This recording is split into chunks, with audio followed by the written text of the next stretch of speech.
Hello again, my friends, and you are my friends, and welcome to your Wednesday night. We are back. The international break has been put in the history books, and we are back to domestic football, and no more international breaks now for a long period of time. We are here to look ahead to the West Brom game live on Sky, and I'm looking forward to hearing all your thoughts and feelings. Adi says, where is the gov? I am right here, Adi. We were caught backstage discussing what? Can you tell me in the chat what you think we were discussing at great length backstage? A star point for whoever gets it correct. James is in the room. Welcome in, James. Good evening, guys. Hope all is good. Looking forward to league football returning, as we all are. Paul Smith, good evening, all Ipswich Town fans. If I don't concede an early goal like we have been doing, plus start fast, a win 2-1 to the Super Blues. As always, hit the like button, subscribe if you're brand new here, and CTA, comment for the algorithm. If you're watching on catch up, comment away, and let's give the YouTube algorithm a good boost and show them what Talking Town is all about. So we're here to discuss, obviously, West Brom. There we've got Ashton's comments. I'll ask the boys for a takeaway from that. I've still not read it, still not watched it. Let us know what you thought and felt of Mark Ashton's exclusive with Stuart Watson. And of course, we are joined by the self-proclaimed most opinionated man in football, we think, but it could be the world, Chris Hall. We have got a star point in the chat. Paul P. Norwich tickets by any chance, Gov? Paul P., give yourself a pat on the back. Go on, fella. Go on. You've done it. You nailed it. And AD comes in second with a, yep, we were discussing Norwich tickets. Yep. And we'll be mentioning that very shortly. Before we go any further, one of our partners is, of course, Stone Market Osteopaths. I go there myself so I can speak highly and glowingly about the service. They offer osteopath, physiotherapy, a couple of other things that aren't on the website, such as Pilates, I believe. Call 01449 613 633. Stone Market Osteopaths. You can even book an appointment online. Look, 2023 in all its wonder, all its magical wonder. Booking an appointment online. Gone are the days of phoning up your doctor's surgery for 6 years to get a 20 minutes. No, you can book an osteopath appointment online. That's 01449 613 633. Right, let's get cracking. I will bring the boys in first, and then we'll come to the most self-proclaimed most opinionated man in English football, Chris Hall. So, Hard Truth. Somebody get the tables. Hard Truth are here, delivering the truth that nobody wants to hear. The Cruncher and the Media Mogul. Yeah, wait, hang on. Woody Woods says, good old Freddie, he's also Woody Woods' osteopath. There you go, you see? I've got a question for you. Do you get happy ended? Of course you don't. Yeah. I mean, when he says you don't have to pay, that's the happy ending. Yeah, that's the happy ending. Brilliant. When he says it's your third appointment this week, Mr. Lambert, we won't charge you. It's great to be back. Great That's show fabulous. Sunday, by the way, with Phil Blundell. Yeah, thank you very much. Yeah, good show. Yeah, did some views that. We actually got a lot covered. I started the show thinking, what are we actually going to talk about? But have you seen Frank's video from today? No. Oh, go and check it out. He's got his big jacket on. He's got some hat on. He's on the road, I think. He's travelling. They're going Thailand, aren't they? Again. Yeah. They're going Thailand, aren't they? Loves Nice. it. He wants Ipswich to be using. I've said to him. He always calls me out, then on his channel. He does. He always one of the intros is blue is the colour, and he says blue is the colour. Ipswich is, and we are the greatest team in the world. I said we will never play that at Portman Road, Frank. It's a Chelsea song. Yeah. Well, Norwich tickets are later. But for now, Matt Stallard says, Gov, very disappointed you aren't discussing things that are of great importance, like Jaffa cake or biscuit. This is what Talking Town's all about. We've had this before. The real crunch of the matter. There you go. There's a biscuit pun as well for you. But how are we, gentlemen? International breaks in the books. Thank God. Well done, Matt. Not a fan then. No, awful. The Malta game, North Macedonia. Listen, I've been chatting to Chris over the last week or so, see what he makes of it. But look, I'm all in on the Euros, right? It's going to be in Germany. It's going to be great. But the process of getting there is water torture. It's awful. I hate it. And we had to put up with VAR again, Matt. VAR controversies. Did you see the penalty that Ukraine were not given against Italy? Oh, I didn't see that one. Oh, my Lord. Mudrick, because whoever won that game would go qualify. So it was a 0-0. Italy went through. Mudryk, right in injury time, it's a penalty all day long. No, VAR, no penalty. And then we had the debacle of the penalty that North Macedonia got awarded and the penalty that wasn't awarded against Harry Maguire when he literally bowled him over. And I mean, if you're not, I just can't get my head around it. All right. Well, anyway, I'm looking forward to the next international break because where am I going? You're off to the Caribbean. You're off to Great Yarmouth. Come on. Bring it on. No, Galston, Lowestoft. They've got palm trees there. No. Pleasure Beach. No. What more could you want out of life? St. Lucia, isn't it? Can't swim, by the way. Wouldn't be going to the Pleasure Beach. Non-swimmer, me. Can't swim, Matt. Did you know that? You knew that, didn't you? No, you did. You told me that. Yeah. It's a fairground. You never go in the pool in the hotel. Oh, I love going in the pool. Yeah, I love going in the pool, but I know where my limit is. I'm not sure what happened when I was at school in younger days as a young cruncher. Probably I used to have a verruca. I don't know. Maybe my mum used to write me a note. I don't know. I don't know why I can't swim, but I just can't. Okay. While we were away, obviously Mark Ashton conducted an exclusive interview with Stuart Watson. Yes. £10 biscuit pun bonus, says Matt Stannard. Appreciate that, Matt Stannard. Thank you very much. We're kicking things off the right way. Did you take anything? I'm not going to ask you for all of your takeaways. Just I've got a little bit here. Go on. It's from the East Anglian. It says we're talking about the stadium because we will come onto Norwich tickets and we need obviously a bigger stadium. To go back to your original question, we'll be limited probably by the land size on how big we can get, but 35 to 40,000, a successful Ipswich team fills that stadium. There you go. Staying in the town centre. Yeah, he mentioned that, didn't he? Town centre, obviously these new stadiums that they build out of town. I never actually thought about that, but yeah, he's right. I mean, a lot of these grounds are now out of town, aren't they?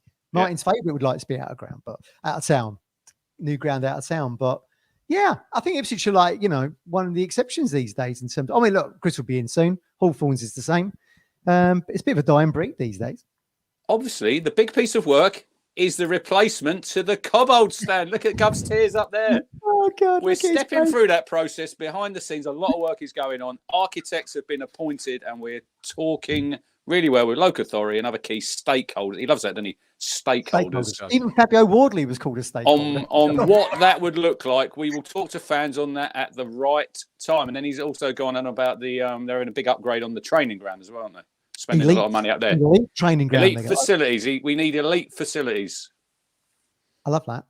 Anyway, question for you and people in the chat. This day, you might have seen it today. If you have, don't give it away, Gov. 22 years ago. Get the year right.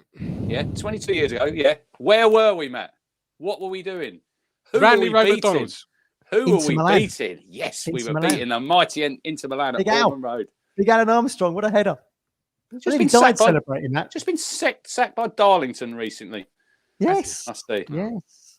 I nearly fell from the top tier of the Pioneer down to the bottom. I'd have died a happy man, quite frankly. I mean, it was just amazing. You wouldn't have had to sit through some Lambert McCarthy the years that followed it, would you? But interestingly, I saw one of the comments to that on this day post that apparently Daniel Benningfield was in liquid the same night. Like, was he? Really? Ipswich that night. Got to get through this. Yeah, got to get through this.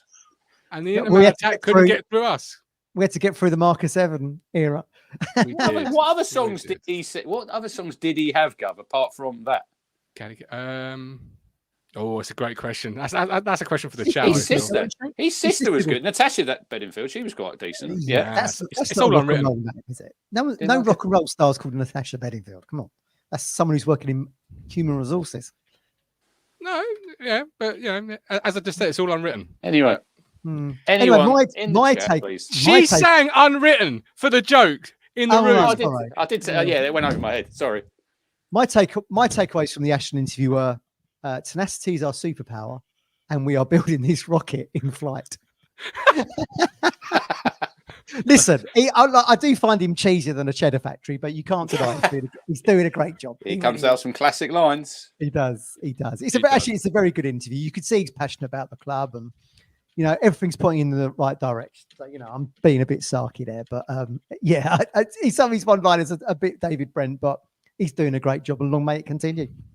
Absolutely, yeah. All right, so 40,000 seater stadium in the heart of the town. Yeah, on it goes. Good takeaway to take away from it, I guess. Yeah, and you are right. I would have been one of these people that would have eyed the sugar beet when it was up for development and just flattened that to put a lovely, beautiful stadium just there, just on the cusp. Well, I of the mean, look, A40. Rich, when we went to MK Dons, that 0-0 one a couple of years back, we were saying this is a cool little stadium, wasn't it? You know, there was a toilet on every corner, get a drink when you want, didn't have to queue for anything. And we had, 7,000-8,000 town fans in that away end, and it felt like loads of space, didn't it?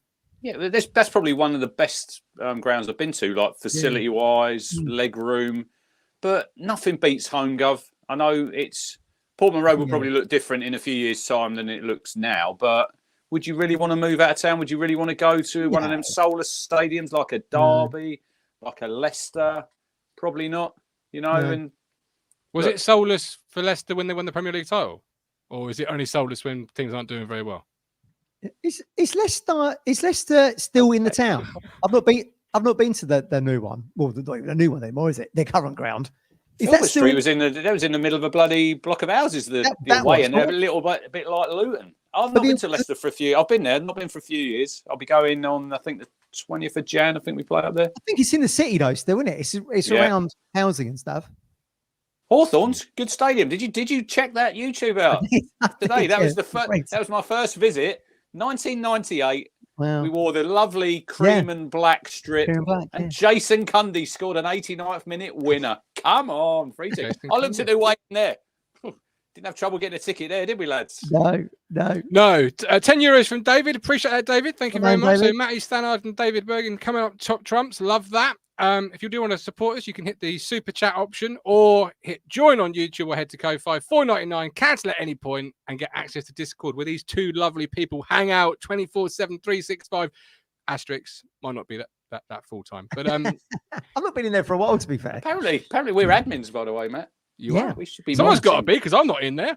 Far too busy. How are we wheeled? Far too busy making t-shirts up with one night in Napoli, but.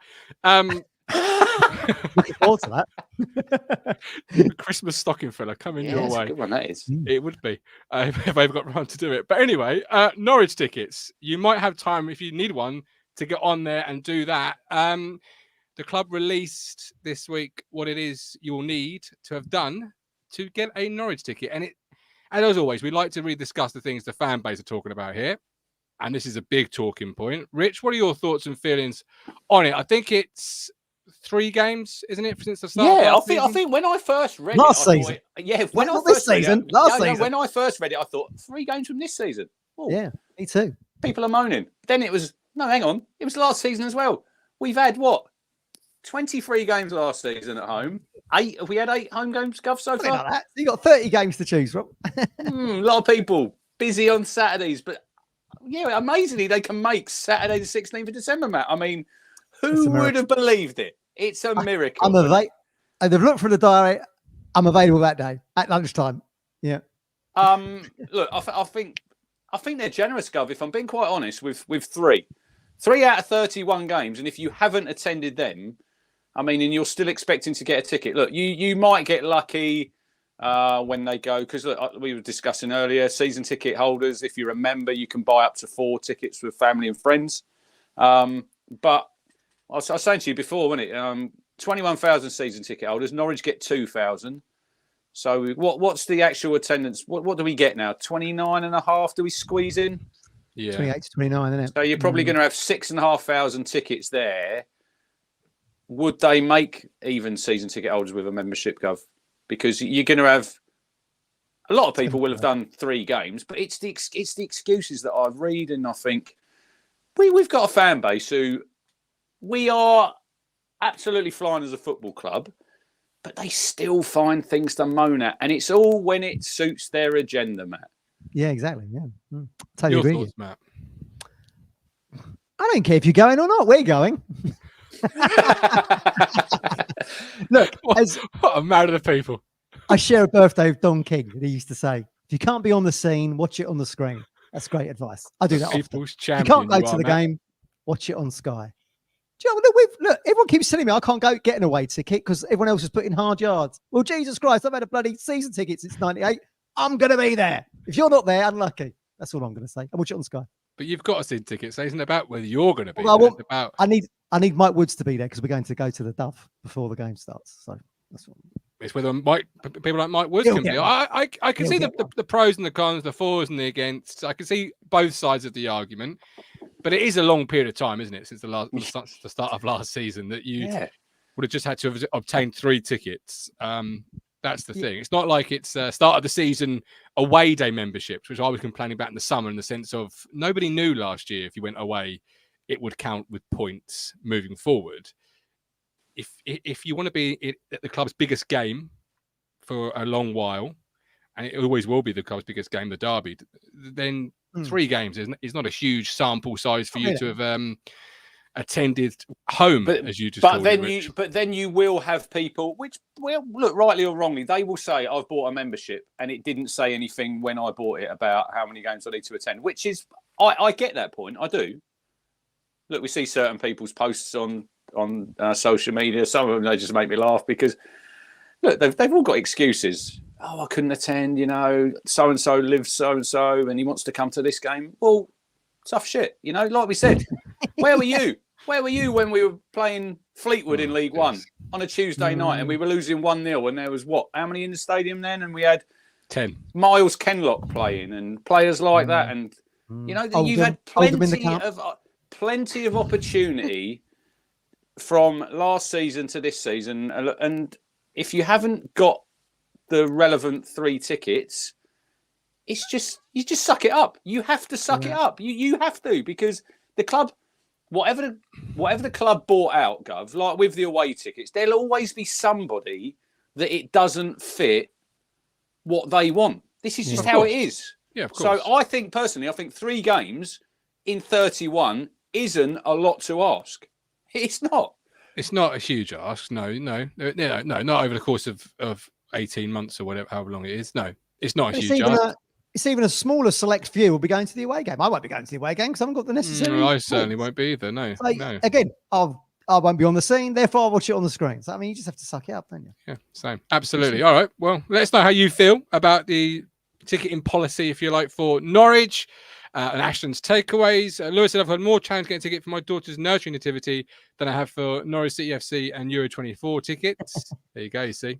There you go. Getting school show tickets is difficult. It's 2 per family generally. Yeah, Mike the Fishman. How good does it feel we set up for games these days, though? Very true point. That is great. But then you'd always set out a derby game. I feel. I can't remember. We didn't before. We didn't before. Not when we. I don't think we sold out when we played them in the playoffs. I don't think that was a total sellout that day. Yeah. Whisper that. Don't say that. I don't think that was. I don't think there's a sellout. The 1-1 Paul Anderson goal. Yeah. Yes. Don't think that was a sellout.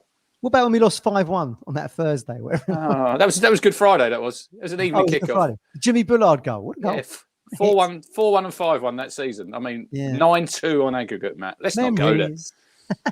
Mark Wall just goes to proving in a bigger stadium. Certainly does. But there we go. Let us know how you're feeling on that one. Obviously, you say about watching it on the screen. Well, this weekend, Ipswich Town will take on West Brom away on TV, live on Sky Sport.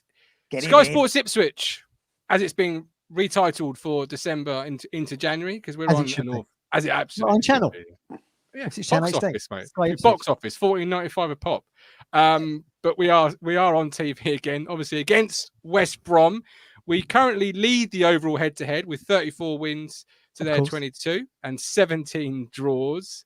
West Brom sitting in 7th place. We've got a West Brom fan joining us shortly. But what are our thoughts heading in, gentlemen? Are we confident before Chris Hall arrives and tells us all how great West Brom are? Or I remember once I've been to Hawthorns 3 times. I see that 3-2 win, 98. I see Manuel Thetis score the best overhead kick ever from laying on the floor, and then he got a red card. Classic Manuel. I also Thetis. won some money on Thomas Gardso scoring for West Brom against Town when I think they beat us 4-1. So 2 wins out of 3. I like Gardso. He was a Joe Roll signing, wasn't he? Very, very good signing. Very disappointing when he got sold. I thought he was a good player, wasn't he? Yeah, he was good. Did Gardso make his debut against West Brom as well? Am I right in remembering that? I'm not sure. That might be a little bit of a trivia that someone in the chat could tell us. But I always remember, look, West Brom down the years. I always remember Jason Kumas, Matt, always used to do well against us. Yeah, Lee Hughes. Jeff Horsfield, I remember him scoring a late winner at Portman Road. Offside. 3-2. That was a Sky game, wasn't it? That was a Sky game when Royal. But I think the last time we visited there, it was it the 1-1 draw? John Nolan? You must have got the lineup there. You must have. John Nolan certainly have. 9th of March 2019, a 1-1 draw. Darren Moore was sacked by West Brom after the game, which, losing to it, or not beating Ipswich in the bottom three at that point would do to a manager. This was the John Nolan purple patch. The John Nolan purple patch. This was. I wouldn't go that far. It's good header that day. That was a good goal. Yeah. Still not quite sure what position he should play, but anyway, Bart in goal, Bree, Chambers, Mad Dog, Jonas Knudsen at centre half. Yeah, I know. Three at the back was this? No, Miles Kenlock at left back. He played a back four with Mad Dog and Chambers, the two centre halves that day. Did Paul Lambert. Wow. There you go. The lunatic.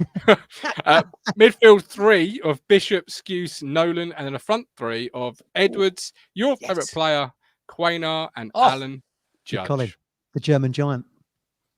Sadly retired now. What a lineup. No wonder we got fucking relegated with that shit. You can see why we went down, guys. Compare that to now. What subs? What were the subs that day? Who do you have on the bench? That is if that's the lineup, the subs aren't going to be Lionel Messi coming on, are they? Gherkin, the goalkeeper, Jackson, Tristan Nydam, Toto Nsiala, Andre Dazelle, Josh Emmanuel, and Dawkins. What was his first name? Simon Dawkins. Simon Dawkins. He hardly played. Well, when I went to the 4-1 game, I watched the goals back from that today, and Drissa Diallo scored a wonderful header. Unfortunately, it was at the wrong end, Matt. He would have fitted well in that team, that relegation team, because he was absolute shit as well, wasn't he? Yeah. Do you remember the West Ham? Do you remember the West Ham goal as well? Yeah. Do you remember the playoff final? Yeah, the playoff semi-final when he played at right back, Matthew Everton absolutely roasted him, didn't he, in that first half? Yeah, but that was a classic case of Town playing a centre half at right back because that's what we had to do. I always thought Drissa was a great player. Not a great player. I'll take that back. I'll roll that back. Not a great player. And a good player at that time, not a great player. I will roll that back. No. I quite like Drissa and his physical. I like George Santos. Yeah, and George Santos. Yeah, I like both of those. Greatest clip on Twitter is George Santos wearing the balls, and that's for West Brom. No, against West Brom. Yes, is that when they got that to 7 men and the game got abandoned, didn't it? Yeah, the Battle of Bramall Lane.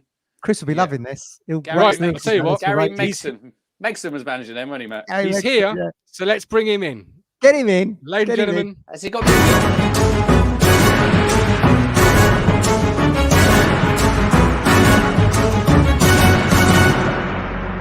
That they were surprised you'd left Coventry out. I've got Cov 4th, and I actually think they're going to be stronger.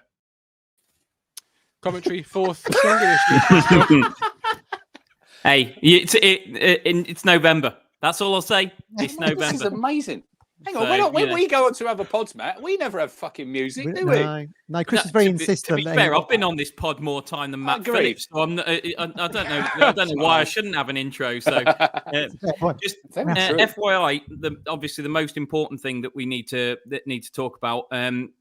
Jaffa cakes are legally a cake. There was a legal case because you don't pay VAT on cakes because they're considered a base food, but you do on biscuits. And the reason that it was classified as a cake is because of what happens when it goes stale. Cakes go hard, biscuits go soft. So as Jaffa cakes go hard, they are a cake. I should just tell everybody that Chris has a law degree. I agree with that. Yes. Yeah. Hey, you're my new best mate. Law degree. You can never have too many good lawyers on your side. Exactly. Absolutely. Exactly. I'm in need of one of those right now. Yeah, right. Chris, welcome in. Hope you're doing well. Yeah, I'm all good. No, you're from Albion Analysis. You're the most opinionated man. I've said in football, but we're not quite sure if you meant the world or the universe. We'll go with football. Well, I didn't say it. In all fairness, a mutual friend of mine and Matt's, Mr. Andy Walker, dubbed me that actually many moons ago. So I agree with everything except for the self-proclaimed part. I wasn't quite sure if you'd proclaimed yourself or somebody else. I didn't want to get landed in any legal trouble, but now you're a lawyer. I can do what I like, so it'll be fine. But I wish I was a lawyer, mate. I'd be much better paid. Oh, fair enough. Anyway, Brian Crane wants to. No, sorry, not Brian Crane. Josh K wants to kick us off by saying, Chris, can we hear your opinions on McKenna versus Corberan? Ooh, how long you got? Well, I had this discussion on Gab Sutton, and he disagreed with me. But look, I think that Corberan is doing a more difficult job. Let's put it that way. You've got resources. You've got decent owners. We've got an owner who is literally using us as a bank to withdraw money, and isn't giving any back. Corberan had to deal with the entire squad being up for sale in the summer, and he's still got us on the cusp of the playoffs. I'm not for 1 second putting down the job McKenna's done. It's been unbelievable, and he plays fantastic football. I just think that it's a special manager that can take a club in the kind of mess that we're in. Because let's be fair, our mess is like Reading levels, and to have us a goal outside the playoffs is what we are at the moment. I've not seen no tennis balls. I've not seen any tennis balls thrown on the pitch from out of the Hawthorns yet. To be fair, that's because, and all credit to them, Action for Albion, the protest group, have gone about it. Far be it for me to say better, but yeah, better. They've opened. Well, I think it's better because they've opened up a dialogue with the club, and they've actually got us genuine answers from people who within the club who can make a difference. Look, it's all well and good making your feelings known, and I respect Reading for that. But what I would say is, I would take an open dialogue with the club over that any day of the week, because at least we've been kept informed as to what's going on. And from what I can gather at Reading, the owner has just battened down the hatches and given absolutely nothing away. So Reading can go about it the way they go about it, but I've got all the respect in the world for the way that Action for Albion have protested our ownership. To be fair to them. Yeah, Callum says, Talking Town and Chris Hall with collaboration I never knew we needed. There we go. You see, we always try and deliver. Callum's had to listen to me for many hours and actually paid to be in my lectures. So I mean, to think he needs to log on and hear more of me just staggers me. To be fair, but there you go. I've got a question for you, Chris. Is that you're washing over your shoulder there, boy? Yeah, it is. Yeah. Is that your pants? Yeah. Well, no, it's the missus's, and I'd thank you not to look at them. Thank you, Matthew.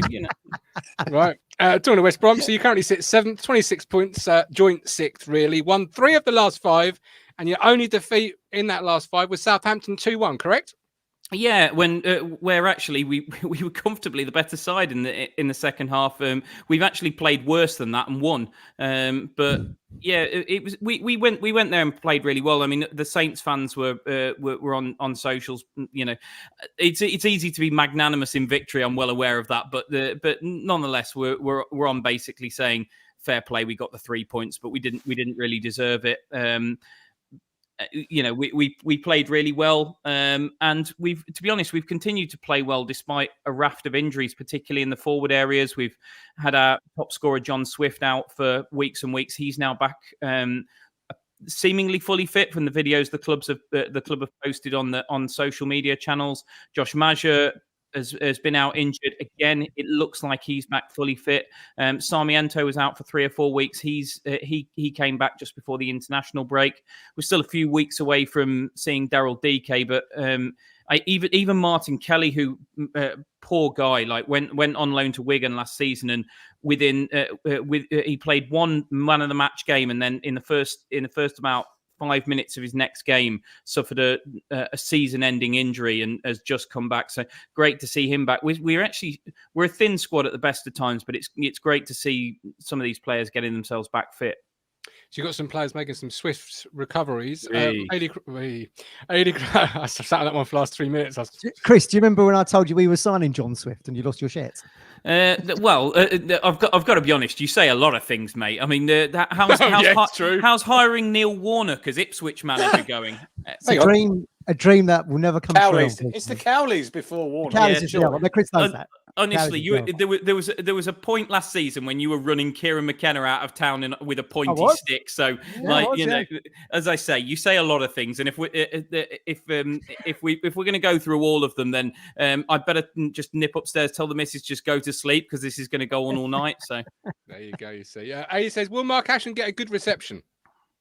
I don't think he'll get any reception. I mean, he's not a manager or a player. I don't think he'll get any reception. I mean, look, he to be honest, he was in an extremely different role as well when he was at our club. He was basically running the academy back then, so it wasn't. He wasn't the senior figure that he is now. I mean, to be honest, I think he left because he wanted to be that and he didn't see a pathway for it at the Albion. I wouldn't want to speak for him, but from what I gather, I think that's part of why he moved on. And obviously, he was offered that at Watford. But no, I mean, I don't think. I mean this with the due respect because most fans are not aware of ever what academy managers do unless you have a ridiculous La Masia type the academy going on. I don't think he's probably recognised by Albion fans in the sense of they didn't really know what impact he had at the club. I think he did start the ball rolling on the good work that Dan Ashworth then picked up on, but I don't think it's going to be a significant thing for any Albion fans, to be honest. Fair enough. Fair point. How are West Brom? Go on, Matt. Go on. I was going to say when we were talking about the football in the week, Chris. And you said Joe Cole's dressed as a chimney sweep with that cap on. Yeah. He called La Masia La Masala, didn't he, that time? Don't. Yeah. Like, yeah. I mean, when you were talking about the England games, Matt, I mean, there's like some of the commentary from Dion Dublin was just oh my. Honestly, mate, stick to flogging houses on auctions because football commentary is not your bag. It was I like some aspects of Channel 4's commentary, but they've got to pick their ex-players better because they have got some dross on there. They really have.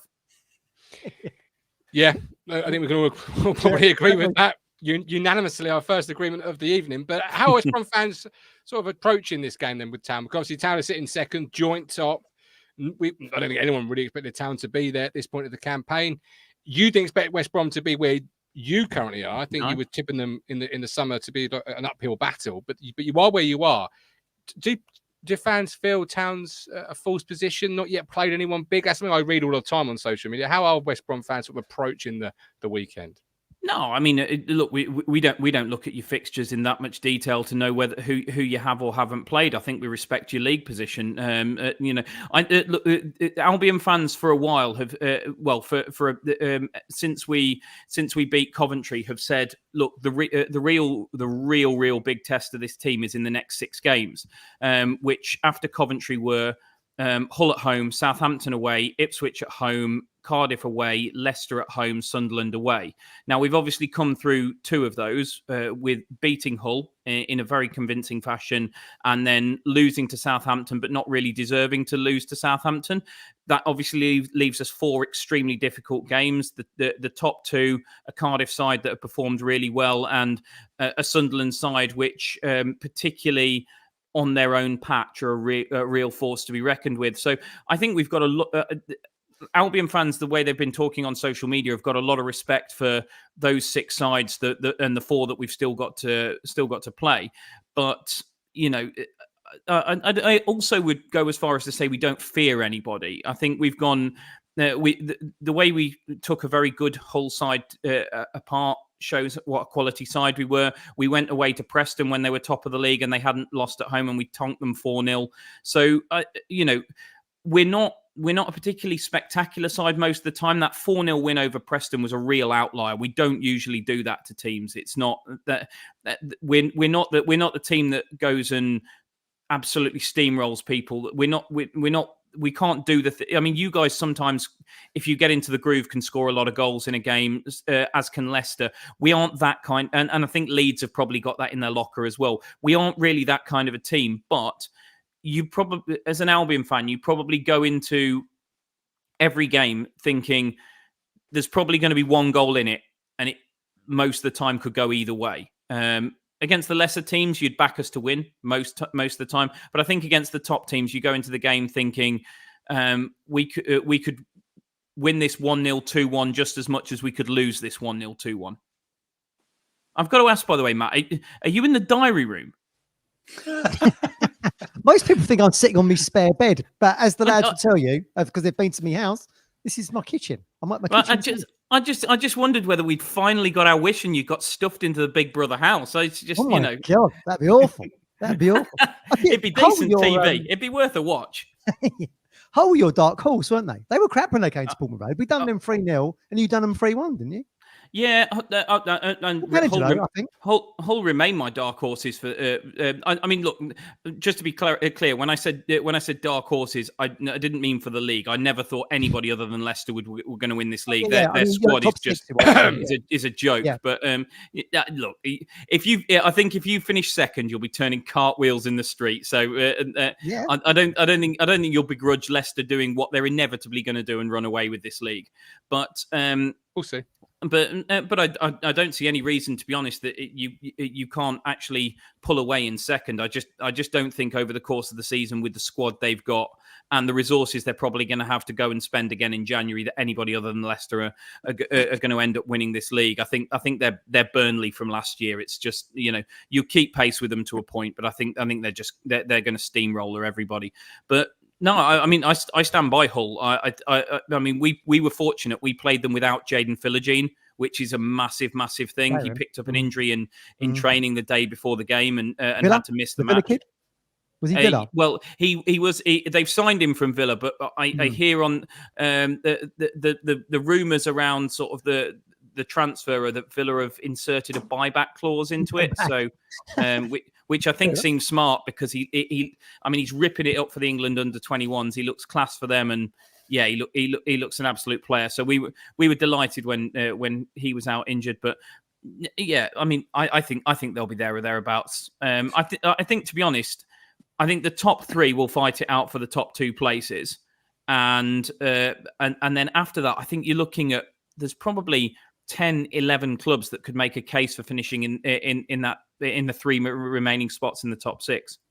Preston seem to be in a bit of a false position for me. I know they've won their last two, but they were top, weren't they, early doors? And then you done them 4-0, and they've kind of slid down since, haven't they?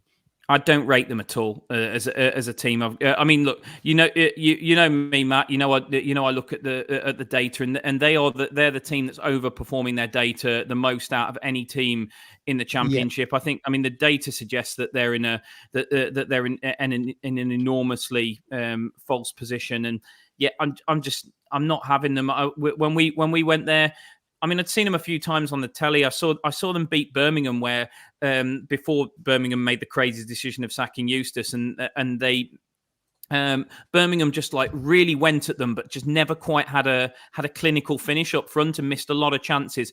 And then basically Preston got one chance towards the end, took it, nicked it, and that was it. And that seemed to be what Preston were doing early doors in the season. We've seen this before. We've seen Reading in the top six early on in the season. We've seen saw QPR in the top six early on in the season last season, and both those teams ended up in relegation dogfights. I'm not saying Preston will fall as far as a relegation dogfight, but I'm not having them as a promotion challenger, especially when I think there's so many good sides. And Gov, I know you joked about Coventry, but I maintain when you go the opposite way on the data, they're the team that's underperforming their data the most. Actually, you look at the data and they're just missing crazy chances. Haji Wright just couldn't hit water if he was stood on a boat at the moment. And like that will change. That will change because he's a quality player. And I think once he starts hitting the back of the net, they've got Ellis Sims as well. They've got Callum O'Hare back from injury now. I would happily wager that Coventry will not be far outside the playoffs come the end of the season.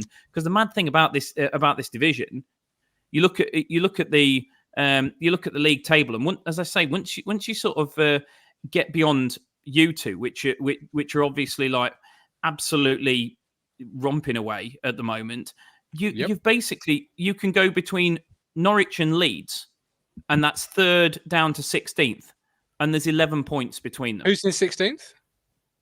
That would be your lovely Canary neighbours. You look at Coventry. You look at Coventry.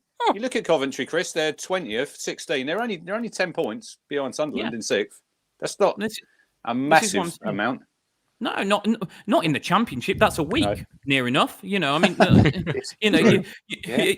you have one good week, and you're probably a couple of points outside the playoffs. So that's what we did last season. We had a couple of good weeks, and suddenly we our fans were moaning and groaning that we're 15th, and suddenly we found ourselves in 6th.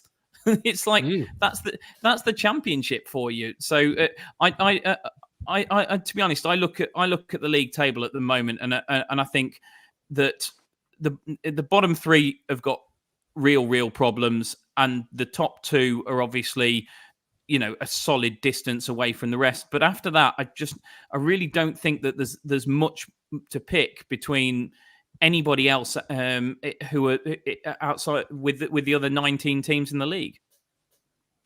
Yeah, that's a fair point. And West Brom's style of play, then, before we get on to your expected lineup, because I've obviously asked you for your 1 to 11, and you've gone with who you feel maybe selected. I know there's a number of selection combinations Corberán could go with, but first of all, your style of play. What can town fans expect to see from West Brom Saturday evening? I don't think we'll come and have I don't think we will. We like to play on the transition. We like to play on the break against teams. So I think we will hope that you will come on to us and have a go. We're not a team that particularly likes teams to sit off us and where we have to set the pace and we have to go for games. It's not really our style. We like teams to come out of their shape, and we like to hit them on the break. What you'll see is a very organised team. Because that's what we are. Out of possession, you'll see a team where everybody knows their roles, that are extremely well drilled. You'll see a team that sometimes, to the frustration of the fans, may not take a lot of risks, but that's by design. We're a low margin team, you know. As I said before, once we had the 4-0 win at Preston, generally speaking, if we're gonna lose, it's going to be by a goal most of the time, and if we're going to win, it's most of the time going to be by a goal. So I think you're gonna. It'll be interesting to see how the game goes, because if you score early, then we do have we have a problem on our hands, and we don't always deal with that situation terribly well. I think we're the kind of, we've been a second half team this season. We've been way better in the second half of almost every game. And I think we're a team that the longer the game goes on, either at 0-0 or if we can get our noses in front, we grow into games, and that's where our strength is. I do worry about us when we go behind in games, and it was heartening to see us come back after conceding like 2-3 minutes in against Southampton. But generally speaking, that's because Southampton will never stop doing what they do. You know, they only play one way. But then again, Kieran McKenna never parks the bus. Yep. From what I've seen. So I suppose the advantage is if you do go 1-0 up against us, at least we know that you're not going to retreat into your shape, and we're gonna face up against two banks of 4, and there's going to be virtually no way through. I think you're still gonna keep going, looking for the second, looking for the third if you can get it. And that for us, because we've got a lot of pace going the other way, Brandon Thomas-Asante, Grady Diangana, Jeremy Sarmiento off the bench, people like that, Matt Phillips as well. We can cause you problems running through. Yeah, the better version. Yeah. Rich, do you think both managers will be looking at that Southampton game, Southampton West Brom, and thinking that's the blueprint in terms of how Town can hurt West Brom, but equally how West Brom have to perhaps make alterations to deal with a team that plays in a very similar vein? Yeah, look, I think when we went to Southampton, it was probably a good time to play them, Gov, because we'd seen the mistakes that they made at the back playing out. And I think they're probably a better team now, aren't they? Because they've improved. They're obviously up to 4th now. 100%, So look, I think it's a very hard game for us Saturday going to the Hawthorns. I don't go there with, like Chris said, I think it'll be a tight game. I don't think we're not so free flowing, are we, Matt? When we go away from home, we're a totally different team than when we play at home. We're just gung ho, aren't we? And where we go away, we don't score many goals, do we? If you look across the games we've scored, I know we're still undefeated away from home, but we don't. At home, we've been scoring 3s and 4s. So I think, look, a tight game. First goal, like Chris says, I think it's key. whoever gets it. It's the Championship. We know what it's like. You know, there's no real easy games. Look, we only see what happened when we went to Rotherham, Matt, the other week. You know, everyone thought we're just going to rock up there and roll them over, and then they go and score an early goal, which changes the game, and we end up drawing the game 2-2. So I will give my prediction later, but I think it's a very tough game for Town Saturday. Yeah, to the point needed. So I was just going to say, to the point that was just on your screen, that's the last thing you want to do against us. Like, is go a goal down, because Corberan, when you look at the stats, it's absolutely frightening the way he can just shut games down. Like, the only team that's really continued to cause us problems after we scored against them was Coventry, who just seemed to have a bit of a way to our goal. But most teams, after we go 1-0 up, you look at the shots data, and like after we've scored, it's like they have like 1 shot, 2 shots in a game, and like our XG conceded as well at times is so ridiculously low. It's unbelievable. I mean, you know, against Hull they got 0.5, QPR got 0.2, Plymouth got 0.4, and I realise some of these aren't on the greatest sides, but you know, we're just not giving teams chances when we go ahead. But you need to keep it a fairly open game against us. I would say that conceding the first goal against us is making life extremely difficult for yourself, because which we've done, haven't we? The last 5 games, Chris, we've conceded really first. Yeah. Well, we're not the best side in the Championship, but I would go so far as to say we can't be far off the most organised. What's Corberan doing then? If you go a goal up, then Chris, what was he flooding the midfield?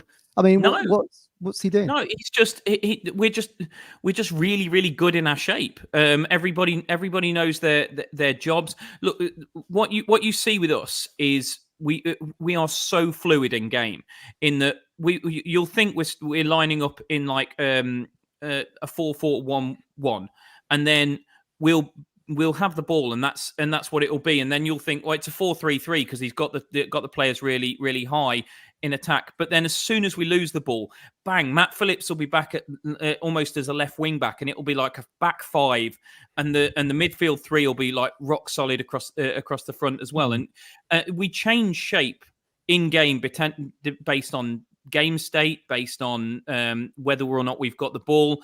This is why I rate Corberan so highly. Like the tactical knowledge, not only that he has, and this is the really tricky thing, is a lot of the time it's okay having loads of tactical knowledge, but it's how do you get the players to understand that and appreciate the jobs they have to do. But somehow he seems to be able to get this across to players and make players better and make them more organised. And yeah, we're a really, really good side at knowing our roles. As I say, we're spectacular to watch by any stretch of the imagination, but blimey heck if we're not organised. Absolutely. I haven't got the graphic loaded, so before I let you go, I was asked for your score prediction for the weekend, Chris. What are you thinking? But both your gut and your heart. I mean, if they don't agree. I mean, we don't do a lot of draws, so I can't really get splinters in my arse and go with that, because we don't really do draws most of the time. I think both teams to score, I think, is probably nailed on in this one.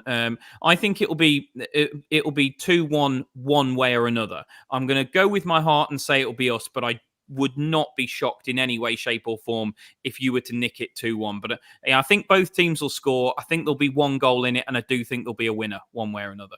Perfect. Chris, we really appreciate you joining us this evening. Look after yourself and enjoy the rest of your week. See you, mate.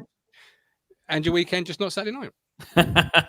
I'll do my best. Enjoy trying to win at the Hawthorns for the first time since 1999, which was the stat you missed out when you went through your head-to-heads. Yeah. No win this century at the Hawthorns. That's all right. First one's coming this Saturday. Right. Appreciate you, buddy. Look after yourself. All of the best. Chris Hall, Albion Analysis. Check him out. Check out the podcast. Great in-depth stuff there, and a really intriguing game coming up, fellas. You know, a well-organised Carlos Corberan side, a well-organised Kieran McKenna side. McKenna's obviously got not only the organisation, but obviously the fluidity of the team, the danger. how are you feeling now, having listened to Chris sort of give us the estate agent West Brom Sal? Are you more nervous? Are you equally as I'm the same as I was. Same as I was earlier. Really, I think it's gonna be a really tough game. I hope Ipswich fans aren't expecting to rock up there like we did Rotherham and get 3 points and be disappointed if we get a draw. That's my gut feeling. Probably would be a draw. I think it'd be a very similar game to Rotherham. We might have to come from behind to try and pull the draw out of the bag. I don't know, but something like a 1-1. I think that'd be a good result at the Hawthorns, quite frankly. I mean, look, they're sitting in 7th. Out of the last 4 games, they've won 3 and lost 1. So I think to go there and get a point on the road would be a decent result for us. It's a good opportunity to silence a few social media critics in the sense of those that say Town haven't played anyone big yet, Rich. But equally, Harp's made a great point when Chris said about you don't want to go a goal behind to West Brom. We're more dangerous. It can be argued when we go a goal behind. We come alive, and that's when we see our best football. But I think we need to get out of this sort of, what is it, the last 5 games I think we've conceded first? Yeah, that's annoying. You don't need that to keep continuing to become an issue if it continues for 2 or 3 more games, you know. Yeah. I know we haven't had a game for 2 weeks. Hopefully we've worked on a few things. I know, like, obviously players have been away with international duty, but we don't really, you go to the Hawthorns, you want to get the first goal, and then you can sort of set the tempo. If you're going a goal behind, and I think, like he says there, I think it's going to be a really good battle between the managers. When he's saying he's really tactically aware, obviously Kieran is, but it's a very tough game. But this is the Championship, you know. If we want to get promoted out of this division, we need to go to these places, and we've proved so far we've gone to some really difficult places, and we haven't lost, have we, away from home yet? You know, who are these clubs, Rich, that people are saying we haven't played yet? It's the social media fans. We played 16. You've played 16 games. So it's not me. I we haven't played Leicester yet. I don't know. I don't know if you've done it on the show on Sunday. I don't know, but I did put a tweet out for the next 9 games. How many people we did? How many points you think? Because look, West Brom, Millwall, Coventry Borough. There's 27 points, available from 9 games. Now we're getting 30. McCann's that good. So I went for 14, or maybe 13. I think people saying we're getting 20 points. You only have to look at the places we've got to go away here, Matt. You've got West Brom, not long out of the Premier League. Watford, Middlesbrough, Leeds. These are all really, really tough games. If we come out, like I said, I think it was on a Sunday show a couple of Sundays ago.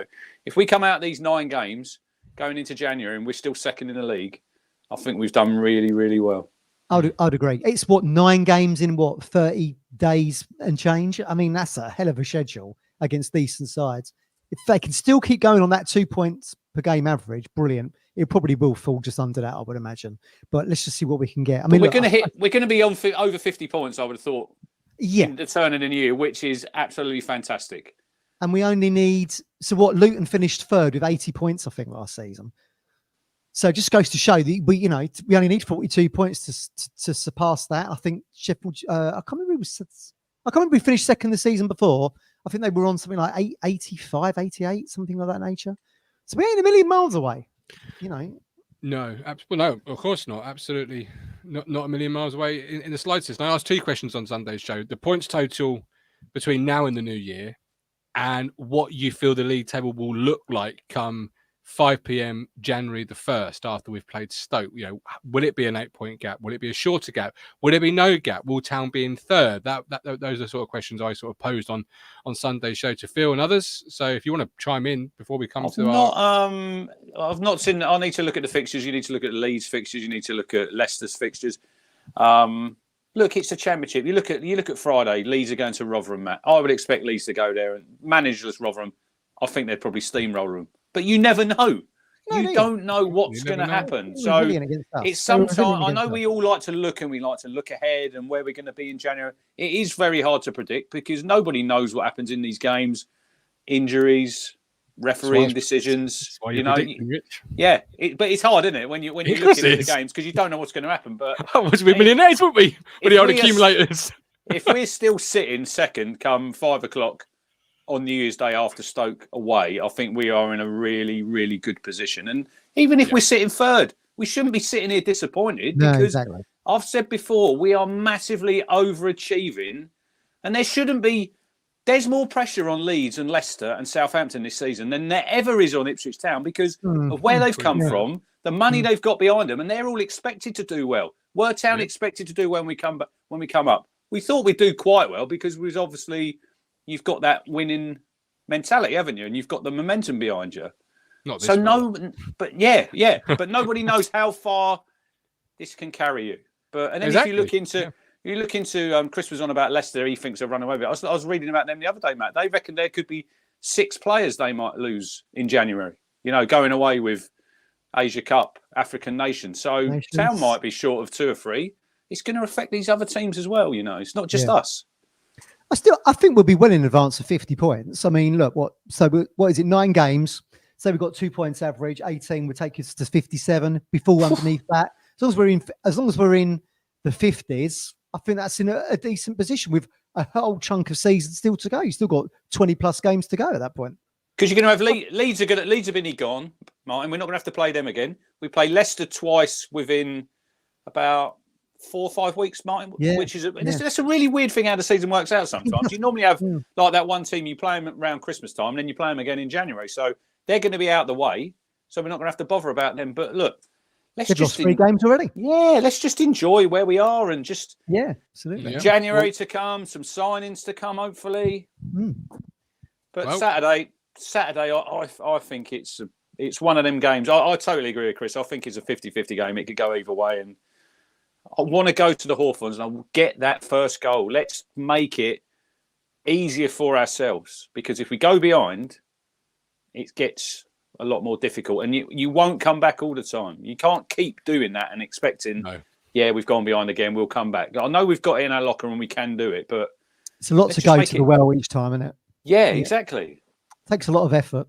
We mustn't lose the game. I was going to have Chris in my ear hole for bloody weeks on end. Well, absolutely, and so you should. But I've put my thinking cap on. I've come up with my 11 will be for the Saturday. I want you in the live chat, watching on catch up, and you two boys on the screen right now to tell me if you think I'm right or whether I think I'm wrong. This is what I'm saying the lineup's going to be for the weekend. I can't even get the correct one. There we go. No, still the wrong one. Never mind. We have gone Hladky in goal. I'll just mute you, Rich. Williams, Wolfenden, Burgess, Davis, Morsey and Taylor in midfield. I brought Burns back. Yep. Chaplin, Broadhead, and Hurst. What are we saying? Yeah, probably about that. I'd probably agree with that. I mean, look, Rich, you made a really good point, didn't you? Whether or not the other week, whether or not Luongo or Burgess would feature, having gone to Australia to play bloody Bangladesh. I mean, what was it, Kuwait for the other one? I mean, that's a hell of a lot of air. Palestine, they were playing. They didn't play though. They're both on the bench. Yeah. Both on the bench, weren't they? But that was yesterday. So when would they be back? Probably late tonight, tomorrow. Yeah, they've left straight away. I mean, at least the journey back from Kuwait's probably 6-7 hours, maybe. I've got one change from that team. One change from Martin's team there. Is it Burgess you're taking out? Yeah, Burgess for Twanzebe. Especially when Chris said as well about Albion having a lot of pace, Matt. Yeah. As well. So would Edmondson come in maybe? No, I'm playing Axel. So you're taking Burgess out? Absolutely not a problem with that. I've got to put things in there for talking points. This is the point of the show. Williams at right back for me. You both I think so. agreeing with that? Yeah, if back fit, absolutely. Yeah. Yeah, 100%. The problem we've got, we've not seen Twanzebe or Wolfenden play together in a league fixture, and Twanzebe played on the right side, didn't he, against Rotherham? Yeah. Look, West Brom got decent. That Brandon was Thomas Santi. Yeah, good player. They got him from Salford, didn't they? Because he was on the documentary, Class of 92, when he moved. When he moved, I think he just signed with the academy, and he lived right near the ground, didn't he? He had just a sofa, digs, didn't he? And a TV. He seems a good lad, doesn't he? Yeah, I'm glad to see him doing well. I just wonder if we need to have a bit more of a cemented back two for in the middle of the park in so defence. Fridge? Maybe. I mean, look, he seems to get the nod against these faster sides. But we saw him come in against who was it? Hull? Was it Hull? Was Plymouth. One of them? Yeah, Hull and Plymouth. Yeah. So he could get the nod here. I don't know. But again, Twanzebe, I would say he's head and shoulders above him. But leave it to Kieran. Kieran will decide. Just that one night in Napoli, eh, Matt? Yeah, one night. Yeah, I can't wait for that shirt. And Taylor, I mean, look, you're going to give Taylor the start just because Burgess and the one going around the world. That seems like a Well, that's a consolation prize for me as a Jack Taylor bandwagon driver. Well, let's look. We haven't got that short a memory. He scores a bloody superb goal against Swansea. Superb. I don't see how you could probably drop him off the back. Or drop him not drop him in terms of a bad performance. Drop him to the bench to allow Luongo to come in. But I just think there's a question mark over the two Australians. Is my Burns? Is he? Because I'm starting Burns straight away, Rich, as you can see. Any consideration for Amari or Harness, perhaps, not having Burns thrust back into the lineup? No, Amari's done well, hasn't he? He's been an able deputy, but I think now, obviously, Wes has come back against Swansea. Then he had some minutes, and then he's obviously... There's pressure on Wes, though, Rich, because he needs to show that he can do like Harness did against Birmingham, like Amari has shown in some of his roles, that he can make he can make the impact that we need. I think he's got enough credit in the bank from what he's done from last season before, and I think we have missed him. I think he's one of the first names on the team sheet when he's fit. Yeah. He's obviously didn't go away with Wales, Gov, so he's had another 2 weeks of training.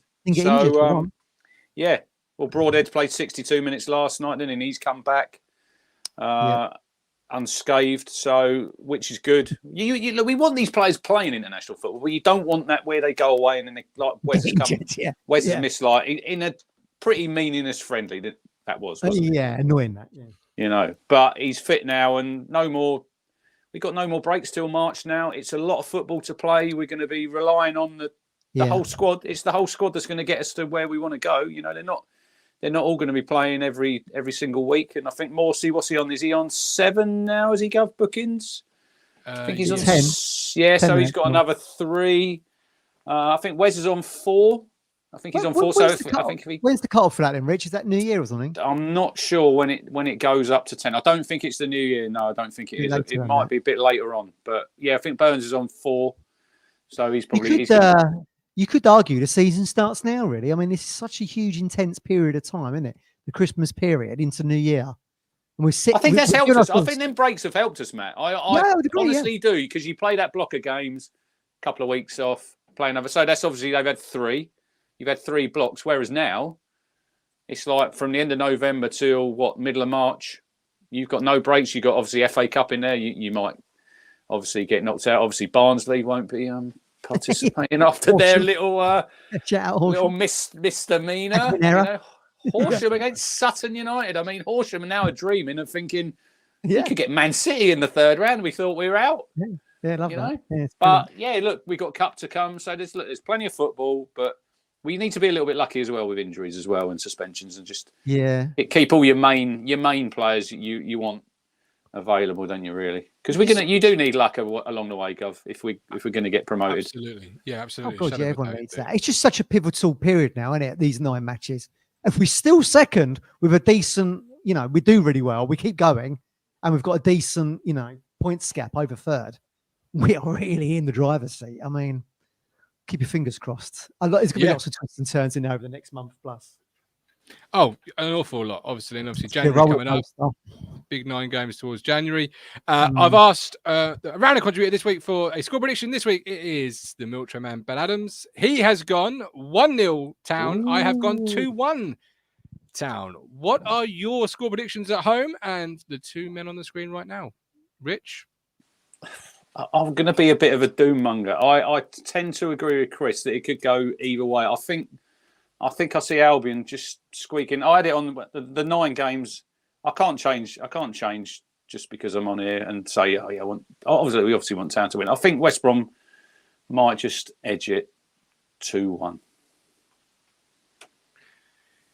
I'm still saying what I said earlier. I'm going with the 1-1. I think that'd be a good point. Like, I know that loads of people were disappointed with the Rotherham point because we've gone 2-1 up, albeit flukily, and they've scored a worldie right at the end. And everyone thought we would go there because they're in the relegation zone and turn them over. But you draw an away game, you win the home game against Coventry on December the 2nd. Oh, sorry, Millwall on November 29th. I think Coventry on the Saturday. So we've got, even if you do get the draw or worst case scenario, the defeat, you've got 2 home games to come where you can get. I think if you look, Matt, I think West Brom they've lost 1 game at home all season. Yes, Millwall Wednesday night. They've only lost one game away from home. So there's no gimmies in this league. No, whatever you're going to get, you're going to run. Oh, look, I'll be delighted if we took a point. I honestly think that would be really good. Do I think we can win? Of course I do. I don't think we shouldn't fear anybody in this league, especially at the start we've had. We should be really confident. Everyone should be confident going into these games. But I just think it's a potential. I don't know if it's one of Gov's trap games, but I just think it's. I think West Brom. They're doing probably. Obviously, we had Chris on, didn't we, before the season? I think they're probably doing better than a lot of their fans thought. But he did. He was spoken glowing terms about Corberán, didn't he, in the summer? And he said he was doing well. So he's a good manager, isn't he? Yeah, he's a very good manager. But I think it'd be tight game. I could just see an odd goal. I'll hope it's for Town, but I'll go 2-1 West Brom. I told you about trap games, Rotherham, and you both laughed at me and said nonsense. Trap game, my friends. Go back and watch the archive of that one. Trap game. This is a trap game. You know what to expect from a team like West Brom. They're set up for a reason. It's not going to be a surprise if they are a stronger test. Kyle Bartley, how old is he now? He seems to be around forever, isn't he? He's played for West Brom for a long while. That Daryl Dike's an interesting player. American, isn't he? I'm pretty certain he was in that Barnsley team with Champion. Yeah, he was at Barnsley. He's a good player. He's injured, player. Isn't he? They got I think Alex Mowat, they've still got him. He obviously played at Barnsley, didn't he? He's there. He was in the team. Is it Dean Garner still there? Is he? He's in the team. Good player. They've got some good players at West Brom. Jed Wallace, excellent player. Really good player when he was at Millwall. Yeah, Millwall. Got the move there. So look, I think it's a really hard game for Town. But ITFC Man says Cruncher's predictions are normally wrong. Long may it continue. Well, there you go. Get the Cruncher off now. 3-2 Town win. Nick says 3-2 Town. Greg says 3-1 Town. Chris says 1-1. Matt Styles going for 1-1. And lots of positivity in the chat. Woody Wood, who uses stomach at osteopath, says 1-1. Harp says 2-2. Ada says 2-1, and Charlie says 0-0 draw. If we do get beat, it ain't the end of the world because we've got that cushion still. We'll still be in second place regardless, and with 2 home games to follow. So I mean, look, if we do get it wrong, we've got 2 matches to put it right. Absolutely. As we close, listen up. I did tease a new partner jumping aboard the steam train, Talking Town, the good ship Lollipop, and it is East Anglian Air Ambulance. We have teamed up with them for their match bingos, win cash prizes. Are you a sports enthusiast who loves football and cricket, wants to support life-saving work while having fun and winning cash prizes? Over 18s only. Be gamble aware. We did promote match bingo in the back end of last season, but this is obviously in addition to supporting the East Anglian Air Ambulance by playing match bingo. You're not only indulging in your passion for sports, but also contribute to the crucial work of East Anglia Air Ambulance. Every game helps to save lives and provide vital medical care to those in need. How you play is on the screen, linked in the description as well. But every time you play, obviously, it's, as it says there, crucial work of East Anglian Air Ambulance. So they are coming aboard. Partner. Brilliant stuff. Absolutely. Fantastic. Yeah. When they said every time people play it supports the work the air ambulance does, I thought that's phenomenal because it's such an important thing, that air ambulance. I had a friend who needed it once, so I know just how important it is. But there we go. You'll hear more about them as we go through the journey. Be gamble responsible. Over 18s only. Be gamble aware. That's the term I was looking for. Be gamble aware. Right. Yeah, I like it. Good man. Right. That is the Cruncher. That is the Media Mogul. I am your host, the Gov. We are back on Saturday post-game, where we'll be discussing the hopeful 3 points we've taken from West Brom. But until then, 5:30 kickoff, boys. When did we last kick off at 5:30 on a Saturday? Oh, I don't know. That's a good question to end on, isn't it? Answers Great on question. a postcard. Answers in the chat. Comment for the algorithm. Answers for the chat. You make me smile when I think of you. If I get down or when I am blue, I can't get enough. Oh, yes, lover. You make me happy, I feel so fine. Oh, how I wish that you were mine. I can't get enough. Oh, yes, lover. I woke up all soaked in sweat, with chills running down my neck. I felt went crazy from just the thought of you.